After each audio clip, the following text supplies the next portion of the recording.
আমার first problem এটাই। তো আমি তো ফার্স্টে পিকআপ নিয়ে স্টার্ট করেছি শেখা। তো যখন গাড়িটা কনস্ট্যান্ট চলছে, দেন আমি আমার পাটা কোন কিসে রাখবো, ব্রেকে রাখবো না জেনারেলি পিকআপে রাখবো, এটা একটা ফার্স্ট প্রবলেম আমার। আচ্ছা, সেকেন্ড প্রবলেম এটা, যখন পিকআপে পা দিচ্ছি দেন টোটাল টাচ হচ্ছে, আর প্লাস আমার হিলটাও টাচ হচ্ছে নিচে। যখন ব্রেকে পা দেবো সেম জিনিসটা ব্রেকের সাথে হয়ে যাচ্ছে, টোটাও টাচ হচ্ছে প্লাস হিলটাও নিচে টাচ হয়ে যাচ্ছে। মাটিতে জেনারেলি এটা হিলটা টাচ হওয়া উচিত কথা নয়। তো এই এক দুটো প্রবলেম আমার হচ্ছে। সুদীপ্ত বলছি, স্বাগত আমার চ্যানেলে। তো আজকে আমার যে স্টুডেন্ট, আজকে এক মহিলা ও ব্রেক নিতে চলেছে। তো এটা জানেন যে ছেলে আর মেয়ের এর মধ্যে একটা ফারাক আছে। ছেলেরা যেমন রাস্তায় কন্টিনিউ গাড়ি ঘোড়া নিয়ে বেরোচ্ছে, রাস্তায় কন্টিনিউ বেশি, মেয়েদের থেকে বেশি তারা রাস্তায় বিভিন্ন কর্মসূত্রে ঘুরে বেড়ায়। তো তাদের নলেজটা একটু বেশি থাকে সাধারণত, মেয়েদের যে কম থাকে তাও না। তো যারা বেশিরভাগ রাস্তায় কর্মসূত্রে বেরোয় তাদের নলেজটা থাকে, যারা কম বেরোয় তাদের নলেজটা একটু কম হবে সাধারণত। তো মানে একজন স্টুডেন্ট পড়াশোনা করে, সে আমার কাছে শিখতে এসছে। আজকে সে ব্রেক তার আমি যে পদ্ধতিতে শেখাই স্টেপ ওয়াইজ, তো আজকে ওর ব্রেকিং সিস্টেমটা আজকে আমি তো প্রথম দিচ্ছি। তো ব্রেক কীভাবে করবে, তো স্বভাবতই ও সাইকেল চালাতে পারে, ওর কোনো আউট নলেজ নেই, গাড়ি চালাবার বা স্কুটি চালাবার কোনো নলেজ নেই। তো সেইখানে তার সাইকেলের যে ব্রেকিং সিস্টেম সেইটুকুনি তার নলেজ আছে। তো এখন 4 চাকা সে চালাতে এসছে, তাকে আমাকে সেই নলেজটা যদি আমি তাকে না দিতে পারি, তাহলে সে ভবিষ্যতে গাড়ি নিয়ে বেরোতে গেলে বিভিন্ন নার্ভাস ব্যাপারটা চলে আসবে, যেটা সাধারণত নতুন স্টুডেন্টদের ক্ষেত্রে আসে। তো সেইটা দিকে আমি ধ্যান দিয়ে তো ওকে আমি জাস্ট এখন ওর যে প্রবলেম, ওকে আমি কিছুটা চালাতে দিয়েছিলাম। তো প্রাথমিক আজকে প্রথম দিন ও একটু চালিয়েছে ব্রেকটা। তো চালিয়ে ও যা যা প্রবলেম ও ফেস করলো বা যেখানে ওর ভয় লাগছে, সেটা আমি ওর কাছ থেকে ওর মুখ দিয়ে শুনতে চাই। তো এতে কি হলো, আমার যে স্টুডেন্ট, তার যে অ্যাজ এ স্টুডেন্ট সে যে প্রবলেমটা ফেস করছে, তার সাইকোলজিক্যাল কিছু ব্যাপার তার উপরে একটা এফেক্ট আসে। তো এই জিনিসগুলো আমি তার মুখ দিয়ে শুনবো, যতটা পারবো অ্যাজ এ ট্রেনার আমি তাকে সেই প্রবলেমটা সলভ করার চেষ্টা করব। তো এখন দেখুন, কথা না বাড়িয়ে আমি জাস্ট দেখাচ্ছি ওকে। জাস্ট আমি জিজ্ঞেস করছি, ও যে গাড়িটা চালালো, ব্রেকিং সিস্টেম, ব্রেকটা নিয়ে যে চালালো, সে ব্রেকে কী কী প্রবলেম ও ফেস করলো। তো এখন ও সেইটা ব্যক্ত করবে আপনাদের সামনে। আমার ফার্স্ট প্রবলেম এটাই। তো আমি তো ফার্স্টে পিকআপ নিয়ে স্টার্ট করেছি শেখা। তো যখন গাড়িটা কনস্ট্যান্ট চলছে, দেন আমি আমার পাটা কোন কিসে রাখবো, ব্রেকে রাখবো না জেনারেলি পিকআপে রাখবো, এটা একটা ফার্স্ট প্রবলেম আমার। আচ্ছা, সেকেন্ড প্রবলেম এটা, যখন পিকআপে পা দিচ্ছি দেন টোটাল টাচ হচ্ছে, আর প্লাস আমার হিলটাও টাচ হচ্ছে নিচে। যখন ব্রেকে পা দেবো সেম জিনিসটা ব্রেকের সাথে হয়ে যাচ্ছে, টোটাও টাচ হচ্ছে প্লাস হিলটাও নিচে টাচ হয়ে যাচ্ছে। মাটিতে জেনারেলি এটা হিলটা টাচ হওয়া উচিত কথা নয়। তো এই এক দুটো প্রবলেম আমার হচ্ছে। আচ্ছা, এবার ও বলতে চাইছে যে ব্রেকটা আমি কখন পা রাখবো। তো ও সাধারণত দেখুন, আমরা ব্রেকে যদি দুটো ভাগ করেন, তাহলে ফার্স্ট ভাগটা হচ্ছে আমরা ব্রেকটা অ্যাপ্লাই করবো কীভাবে, টেকনিক্যালি কীভাবে অ্যাপ্লাই করবো বা কখন অ্যাপ্লাই করবো। আর 2 নম্বর হচ্ছে আমরা অ্যাপ্লাই করবো না, ওটাকে আমরা সেফটি হিসাবে ভেবে ব্রেকে পা রাখবো, মানে সেফটির কথা চিন্তা করে আমরা ব্রেকে পা রাখবো, যেটা আমরা সাইকেল বাইকের ক্ষেত্রে আমরা করে থাকি। তো এই দুটো পার্ট ওকে মাথায় বসাতে হবে, যে আমি কোথায় সেফটি হিসাবে ব্রেকে পা রাখবো উইদাউট অ্যাপ্লাই, আবার অ্যাপ্লাই করবো আমি কোথায় কোথায় সেটা আমাকে ভাবতে হবে। তো এবার ফার্স্ট পার্ট হচ্ছে অ্যাপ্লাই। তো অ্যাপ্লাই করতে গেলে ফার্স্টে একটু ক্যামেরাটা দাও। এবার আমি জাস্ট ওর পাটা দেখাচ্ছি। পাটা রাখো এক্সিলেটারে, এই এক্সিলেটারও পা রাখছে, দেখুন গোড়ালিটা লিভারের মতো কাজ করে, মাটিতে পড়ে থাকে। হ্যাঁ, এইবার প্রেস করলে এক্সিলেটার হবে। এবার যখন আমি ব্রেক মারবো, ফার্স্ট ব্রেক মারতে গেলে আমরা যেমন সাইকেলে প্যাডেল থামিয়ে ব্রেক মারি, বাইকে এক্সিলেটার কমিয়ে ব্রেক মারি, ঠিক সেরকম ওই পাটা যেই ওঠাবে এক্সিলেটার থেকে, তাহলে অটোমেটিক্যালি এক্সিলেটার কমে গেল। এইবার পাটা ও ট্রান্সফার করবে কীভাবে, এক্সিলেটার পাটা রাখো। এবার দেখুন ও পাটা ট্রান্সফার করবে, আস্তে করে পুরো পাটা তোলো, গোড়ালি সহ একদম স্ট্রেট এরকম আসবে। এবার ব্রেক প্যাডেলটা 2 থেকে 3টে আঙুল দেখুন টাচ করছে, আর পায়ের যে তালুটা থাকে সেই তালুটা যেন টাচ হবে না। তালুটা যদি বাই চান্স টাচ হয়ে থাকে, তাহলে কি হবে, ব্রেকটা প্রেসিংটা মানে ব্রেক প্যাডেলটা জোরে প্রেস হয়ে যাবে। এর ফলে কি, ওটা সাডেন ব্রেক হয়ে যাবে। আপনি যেটা স্লো করতে যাবে সেটা স্লো না হয়ে দাঁড়িয়ে যাবে। এর ফলে পেছনের গাড়ি আপনাকে এসে মেরে দিতে পারে, আপনার গাড়িকে এসে মেরে দিতে পারে। তো এই একটা রিস্ক থেকে যায়। আর এটা হচ্ছে এই যে দেখুন ব্রেকের ওর গোড়ালি, ওর যেটা প্রবলেম হচ্ছে, ও যেটা বললো যে আমার মানে গোড়ালিটা মাটিতে টাচ হয়ে যাচ্ছে। তো সেই জন্য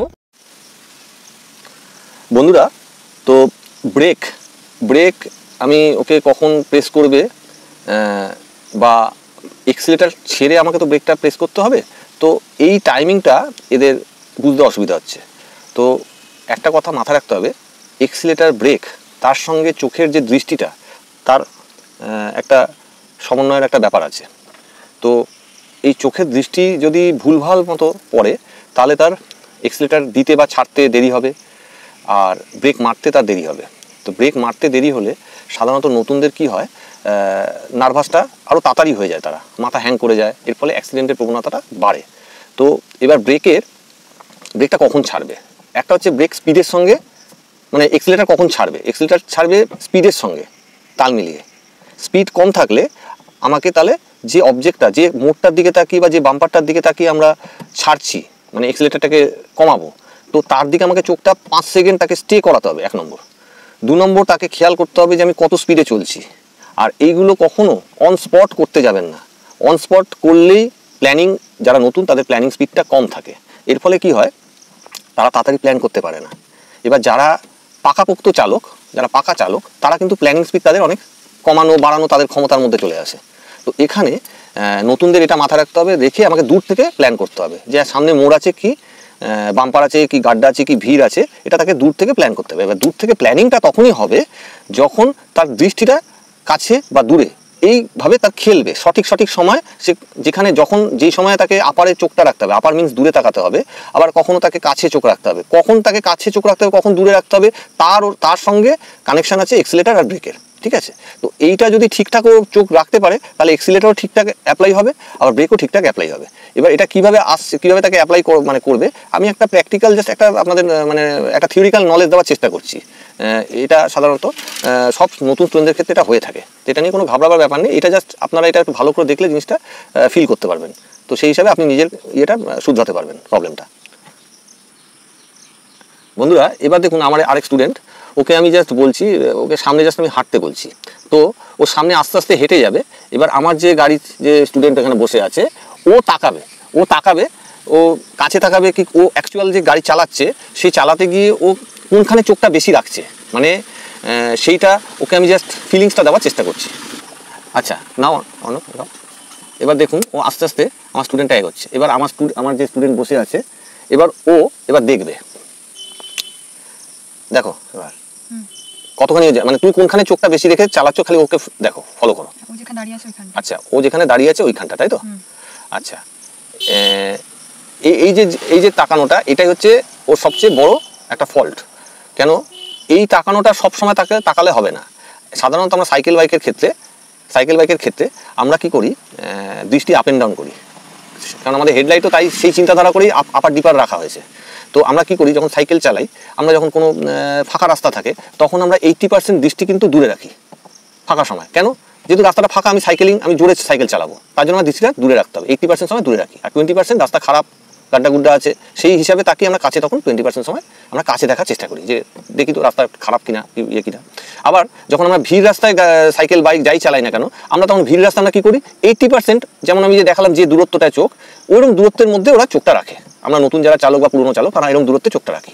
এতে কি হয়, কাছাকাছি যা ভিড়গুলো আছে সেগুলো আমরা দেখতে পাই, তো দেখে আমাদের হাত পা সেইভাবে আমরা চালাই। তো 80% সময় আমরা এরকম যখন ভিড় থাকবে কাছে দৃষ্টি রাখবো, আর 20% সময় আমরা দূরে তাকাই কেন, রাস্তাটা ফাঁকা হয়েছে কিনা দেখার জন্য, তখন আমরা একটু স্পিডে চালাতে পারবো।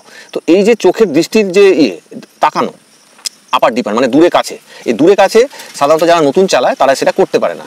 এইটা তাকে ম্যাচ করাতে হবে। এইটা যেদিনকে ম্যাচ করতে পারবে সেদিনকে accelerator, brake, clutch, steering everything ও ঠিকঠাক দিতে পারবে। তো এইটারও প্র্যাকটিস আছে। তো এই প্র্যাকটিসটা আমি পরে আসছি কীভাবে করবেন। তো প্র্যাকটিস না করলে শুধরানো যাবে না বা তাড়াতাড়ি ইমপ্রুভ করা যাবে না। তো যে কোনো রাস্তায় আপনি দাঁড়াতে হবে, দাঁড়িয়ে কাছে একটা আপনার মানে কাছে দৃষ্টির একটা মার্কিং করবেন, ওখানে তাকাবেন, আবার দূরে তাকাবেন, মানে এই কাছে দূরে তাকাবার প্র্যাকটিসটা করবেন না, দুটো সাইডে চোখ রাখার প্র্যাকটিস, লেফট অ্যান্ড রাইট। আমাদের চোখ সবসময় লেফট অ্যান্ড রাইট খেলে না, এই লেফট অ্যান্ড রাইট খেলাবার আপনাকে করতে হবে। তো আর ব্রেকিংয়েরও একটা প্র্যাকটিস আছে, সেই প্র্যাকটিসটা আমি পূর্বের ভিডিওগুলোতে দেখিয়ে দিয়েছি। তো আপনি ওই প্র্যাকটিসটা দেখে নেবেন। এবার যেটা হচ্ছে যে এই যে ওর প্রবলেমটা হচ্ছে, এর ফলে কাছে যেহেতু তাকাচ্ছে, কাছে তাকিয়ে ফাঁকা রাস্তাতেও কাছে তাকিয়ে চালাচ্ছে, এর ফলে কি হচ্ছে, ও পিক আপ দিতে পারছে না। আমরা দূরের দৃষ্টি পুরোটা ভিউ হলে তাহলে তো আমি সেই জিনিসটা আমার খেয়াল মানে মতিতে থাকবে যে না, আমাকে ফাঁকা রাস্তায় এবার আমাকে পিক আপ দিতে হবে। তো ও দূর বলতে কতটুকু, ও তাকাচ্ছে 20 মিটার 15 মিটার মধ্যে, বা ফুট হিসাবে যদি বলেন 50, 60, 70 ফিটের মধ্যে তাকাচ্ছে, এর বাইরে আর তাকাচ্ছে না। ওকে তাকাতে হবে যতটা দূরে তাকানো যায়। যখন ফাঁকা রাস্তায় চালাবে দূরে তাকালে তাহলে পিক আপটা দিতে পারবে, স্পিডে চলতে পারবে, প্ল্যানিংটা ঠিকঠাক করতে পারবে। এর ফলে কি হচ্ছে, কাছে তাকিয়ে যখন চালাচ্ছে বেশিরভাগ ক্ষেত্রে, যেখানে ফাঁকা রাস্তা সেখানেও কাছে তাকাচ্ছে, যেখানে ভিড়ে সেখানেও কাছে তাকাচ্ছে। তো এর ফলে কি হচ্ছে, ব্রেক অ্যাপ্লাইংটা একই রকম হচ্ছে, মানে এক্সিলারেটর ছাড়তে দেরি করে ফেলছে। এর ফলে এক্সিলারেটর ছাড়তে দেরি করলে ব্রেক মারতে তার দেরি হয়ে যাচ্ছে এইভাবে। তো সেই জায়গাটা আপনাকে একটু মাথায় রাখতে হবে যে যখন আমি ফাঁকা রাস্তায় চালাবো দূরে দৃষ্টি রাখতে হবে, রেখে আমাকে এক্সিলারেটর ব্রেক কন্ট্রোল করতে হবে। আবার যখন ভিড় রাস্তায় চালাবো আমাকে কাছে দৃষ্টি রাখতে হবে, আর মাঝে মধ্যে আমাকে দূরে তাকাতে হবে। এইটা যদি আপনি ঠিকঠাক করতে পারেন তাহলে এক্সিলারেটর ব্রেকটাও আপনি অপারেট ঠিকঠাক করতে পারবেন। বন্ধুরা এবার দেখুন ব্রেকটা আমি কত দূরত্বে পা রাখা শেখাচ্ছি। মানে লোকালয়ে এটা সাধারণত 25 থেকে 30-এর মধ্যে স্পিড থাকলে আপনি মানে মোটামুটি এরকম দূরত্বে আপনাকে পাটা রাখতে হবে, এরকম সময়। এই ধরুন পাটাও রাখছে, ব্রেকে পা কীভাবে রাখছে এই দেখালাম। এবার সামনেও দৃষ্টি থাকবে, এই যে মোড়টা দেখতে পাচ্ছেন এইখান থেকেও পাটা রাখতে হবে, সামনে রাইট টার্ন আছে এখানে, এটা রাখছেও সেফটি হিসাবে। ফার্স্ট যখনই পা রাখবে সেখান থেকে হর্ন মারা স্টার্ট হবে, মানে স্টেপ বাই স্টেপ তাকে কমপ্লিট করতে হবে। এবার রাইট টার্ন নিলে ডান হাত দিয়ে হর্ন মারতে হবে। এবার সোজা তাকাবে, সোজা বেঁকে পা রেখে ফিতার টাচ থেকে চলবে, কটার দিকে দেখে সরাবে, এই যেমন সরাচ্ছে স্টিয়ারিং, আবার দূরে তাকিয়ে এবার ও সোজা করবে। এইবার আস্তে আস্তে পিক আপ নেবে, দেখুন ও পিক আপ নিয়ে নিয়েছে।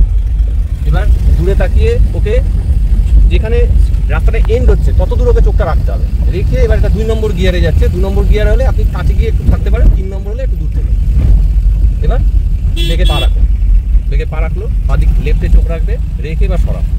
এই যে দেখুন স্টিয়ারিংও সরালো, এবার তাকাচ্ছে, এবার আস্তে আস্তে দূরে তাকাবে, রাস্তা সোজা দেখতে পাবে। তারপর যখন ও ফ্রি মনে হবে তখন দেখতে পা সরাবে।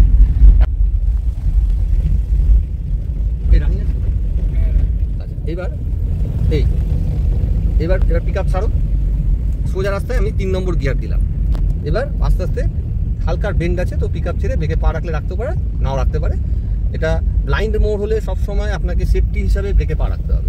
ধরুন সামনে ক্রাউডেড আছে, দেখুন রাস্তা ব্লক, এখান থেকে ব্রেকে পা রাখলাম, এবার ব্রেক চেপো এতটা দূরত্ব থেকে। এবার আমি বলেছিলাম যে স্পিড অনুযায়ী, গাড়ির স্পিড অনুযায়ী আপনাকে ব্রেকটা অ্যাপ্লাই করতে হবে। গাড়ির স্পিড এখন দেখুন চলছে এই মানে 20 স্পিডে চলছে। যখনই কোনো অবস্ট্রাকশন বা কোনো মোড় 20 কিলোমিটার দূরত্বে থাকবে, তখন 20 মিটার দূরত্বে থাকবে, 20 মিটার দূরত্বে থাকবে, তখন ওকে পাটা যা স্পিড হবে তত মিটার দূরত্বে ওকে পাটা রাখতে হবে। এখন ধরুন স্পিডটা আছে 30, 30। এবার দেখুন সামনে মোড় দেখতে পাচ্ছি, এখান থেকে প্রায় 30 মিটার। এবার এখান থেকে ওকে বেঁকে পা রেখে দিতে হবে, এটা হচ্ছে সেফটি। এবার কি হলো, যে বেঁকে পা রাখলো ওটা আস্তে আস্তে স্পিডটা কমতে কমতে অটো পিক আপে 3 নম্বর গিয়ারে যে অটো পিক আপ আছে, সেই অটো পিক আপে জিনিসটা ঘুরে যেতে পারে, মানে গাড়িটা ঘুরে যাবে। এবার আবার রাস্তা দেখলো, এবার আস্তে আস্তে লেফটে তাকিয়ে আস্তে আস্তে ওকে, এবার এখানে ন্যারো হয়ে যাচ্ছে রাস্তা, বেঁকে পা একটু আগে, আবার এক্সিলারেটর পা। এবার যখন ওইখানে লোকটা দাঁড়িয়ে আছে আবার বেঁকে পা রাখো, হলো ক্লিয়ার যে হলো, আবার পা এক্সিলারেটর, এই পা এক্সিলারেটর নিয়ে নিল। এইভাবে ওকে চালাতে হবে। তো এগুলো সব স্টেপ বাই স্টেপের ব্যাপার আছে। ধরুন একটা বাইক ওভারটেক করবে, ও কিন্তু বাদিকে সরে গেল, এটা কখনো করবে না। যে ওভারটেক করবে তার দায়িত্ব। আচ্ছা, পেছনে একটা 4 হুইলার আছে, 4 হুইলার আছে, কোনো অসুবিধা নেই। এবার ও ঠিক যতটা তাকে সাইড দেওয়া যায় ততটা। এবার রেস ছেড়ে দাও, পিক আপ ছেড়ে দিয়ে এবার ব্রেকে পা রেখে লেফট অ্যান্ড রাইট চোখ খেলাম, হলো। এবার ব্রেক মারো, হালকা ব্রেক মারো। যখনই দুদিকে অবজেক্টটা থাকবে রাস্তা লেফট অ্যান্ড রাইটে, তখনই গাড়িটা স্লো করতে হবে। আর রাস্তার 3টে ট্র্যাক থাকে, যে কোনো একটা ট্র্যাক ফাঁকা থাকলে, লেফট ট্র্যাক জাম আছে, মিডল আর রাইট ট্র্যাক ফাঁকা, তাহলে সে গাড়ি এগোতে পারে, অনেক ক্যালকুলেশনে কম করলেই চলবে। যখন 2টো ট্র্যাক জাম থাকবে, লেফট অ্যান্ড রাইট জাম থাকবে, তখনই ওকে ব্রেকে পা রাখতে হবে।